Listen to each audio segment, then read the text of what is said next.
ಲಂಚ ಸ್ವೀಕರಿಸುವಾಗ ಲೋಕಾಯುಕ್ತ ಬಲೆಗೆ ಬಿದ್ದ ಸಿರವಾರ ಮುಖ್ಯಾಧಿಕಾರಿ, ಸಿನಿಮೀಯ ಬೆನ್ನಟ್ಟಿ ಬಂಧನ.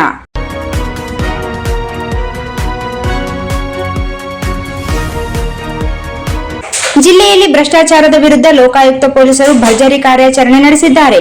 ಖಾತಾ ಮ್ಯೂಟೇಷನ್ ಮಾಡಿಕೊಡಲು ಲಂಚಕ್ಕೆ ಬೇಡಿಕೆ ಇಟ್ಟಿದ್ದ ಸಿರವಾರ ಪಟ್ಟಣ ಪಂಚಾಯತ್ ಮುಖ್ಯಾಧಿಕಾರಿ ಸುರೇಶ್ ಶೆಟ್ಟಿ ಅವರನ್ನು ಲೋಕಾಯುಕ್ತ ಅಧಿಕಾರಿಗಳು ಸಿನಿಮೀಯ ರೀತಿಯಲ್ಲಿ ಕಾರ್ಯಾಚರಣೆ ನಡೆಸಿ ವಶಕ್ಕೆ ಪಡೆದಿದ್ದಾರೆ. ಘಟನೆ ಹಿನ್ನೆಲೆ ಸಿರವಾರ ಪಟ್ಟಣದ ಹೊಸ ಲೇಔಟ್ನ 34 ನಿವೇಶನಗಳ ಖಾತಾ ಮ್ಯೂಟೇಷನ್ ಪ್ರಕ್ರಿಯೆಯನ್ನು ಪೂರ್ಣಗೊಳಿಸಲು ಮುಖ್ಯಾಧಿಕಾರಿ ಸುರೇಶ್ ಶೆಟ್ಟಿ ಅವರು ಲೇಔಟ್ ಮಾಲೀಕ ರಘುರಾಮ್ ರೆಡ್ಡಿ ಅವರಿಂದ 2 ಲಕ್ಷ ರೂಪಾಯಿ ಲಂಚಕ್ಕೆ ಬೇಡಿಕೆ ಇಟ್ಟಿದ್ದರು ಎನ್ನಲಾಗಿದೆ. ಈ ಕುರಿತು ರಘುರಾಮ್ ರೆಡ್ಡಿ ಅವರು ನೀಡಿದ ದೂರಿನ ಆಧಾರದ ಮೇಲೆ ಲೋಕಾಯುಕ್ತ ಪೊಲೀಸರು ಬಲೆ ಬೀಸಿದ್ದರು. ಸಿನಿಮೀಯ ರೀತಿಯಲ್ಲಿ ಪರಾರಿಯಾಗಲು ಯತ್ನ.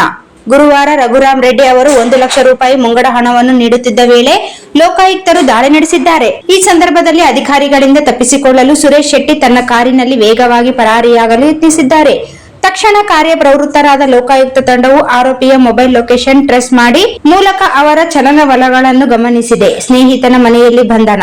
ಪರಾರಿಯಾಗಿದ್ದ ಸುರೇಶ್ ಶೆಟ್ಟಿ ಅವರು ಕವಿತಾಳದಲ್ಲಿರುವ ತಮ್ಮ ಸ್ನೇಹಿತನ ಮನೆಯಲ್ಲಿ ಅಡಗಿರುವ ಬಗ್ಗೆ ಮಾಹಿತಿ ಲಭ್ಯವಾಗಿದೆ. ಇದನ್ನು ಬೆನ್ನಟ್ಟಿದ ಅಧಿಕಾರಿಗಳು ಕವಿತಾಳದ ಮನೆಯ ಮೇಲೆ ದಾಳಿ ನಡೆಸಿ ಅವರನ್ನು ವಶಕ್ಕೆ ಪಡೆಯುವಲ್ಲಿ ಯಶಸ್ವಿಯಾಗಿದ್ದಾರೆ.